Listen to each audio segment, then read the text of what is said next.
Hi friends, ఇదిగోండి ఇవన్నీ దోశలకి నానబెట్టుకోవటానికని కావాల్సినవి ఫ్రెండ్స్. ఇదిగోండి మెజర్మెంట్ కప్పు ఫ్రెండ్స్. ఒక కప్పు అలసందలు, ఒక కప్పు శనగలు, ఒక కప్పు పచ్చదొన్నలు, ఒక కప్పు బియ్యం,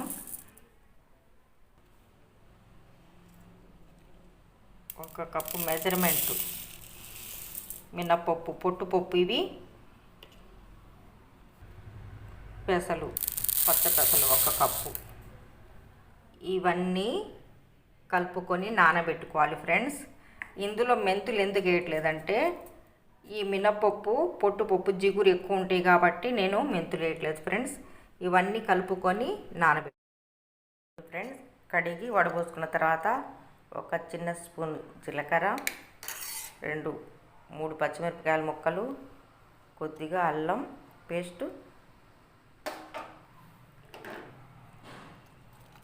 ఉల్లిగడ్డ సగం వేసుకొని ఇవి గ్రైండ్ చేసుకోవాలి ఫ్రెండ్స్. ఆ తర్వాత ఉప్పు కొద్దిగా వేసుకోవాలి. ఇదిగోండి ఇలా మిక్సీ పట్టేసుకొని వెంటనే దోశ వేసుకోవాలి ఫ్రెండ్స్. ఇవి నైట్ నానబెట్టుకొని ఉదయాన్నే ఇలా మిక్సీ వేసుకోవాలి. ఈ పిండి పులవనివ్వకూడదు.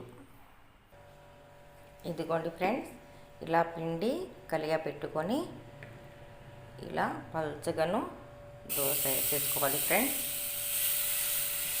ఇదిగోండి ఇలా పర్ఫెక్ట్గా వస్తుంది. మినప్పప్పుతో వేసుకునే దోశలు ఎప్పుడు కామన్గా వేసుకుంటూ ఉంటాం కదా. ఇలా మల్టీగా వేసుకొని అన్ని రకాలుగా చేసుకుంటే పిల్లలు అన్నిటికీ ఇష్టపడి తింటారు ఫ్రెండ్స్.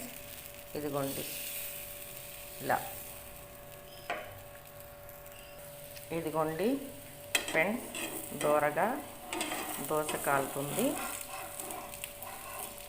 పిల్లలకి ఇలాగా రకరకాలుగా మనం ఏదో రకంగా పిల్లలు ఇంట్లోనే చేసి పెట్టుకుంటే బయటికి వెళ్ళి ఈ బయట తింట్లోకి అలవాటు పడకుండా పిల్లలకి మనం ఇలా చేసుకొని పెట్టుకుంటే రోజుకో రకంగా ఏదో రకంగా కొత్తగా పిల్లలకు దోశలు ఏదో రకంగా ఇట్లా చేసి పెట్టుకుంటే పిల్లలు బయటికి వెళ్ళి తినే ఆలోచనలు మానేస్తారు. మన ప్రయత్నం మనం చేసి చూద్దాం. సరే, ఏదన్నా కానివ్వండి, బయటికి వెళ్ళి తినే వాళ్ళని మనం ఏం చేయలేము. కానీ మన ప్రయత్నం మనం చేస్తే కొంతవరకన్నా మారుతారేమో బయట తిండ్లు తినకుండా. అది కూడా చూసుకోవాలి కదా.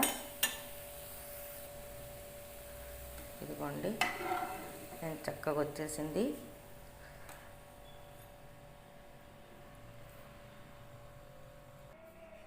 ఇదిగోండి ఫ్రెండ్స్, మొన్న అల్ల పచ్చడి తయారు చేసుకున్నాను కదా. ఎల్ల పచ్చడి వేసుకొని తింటే ఇందులో చాలా బాగుంటుంది ఫ్రెండ్స్. లేదా మనకు నచ్చితే కారపొడి అయినా వేసుకోవచ్చు. ఇలా చేసి పెట్టుకోండి మీ పిల్లలకు. ఇదిగోండి, మీకు నచ్చితే ఇలా ప్రయత్నం చేయండి ఫ్రెండ్స్.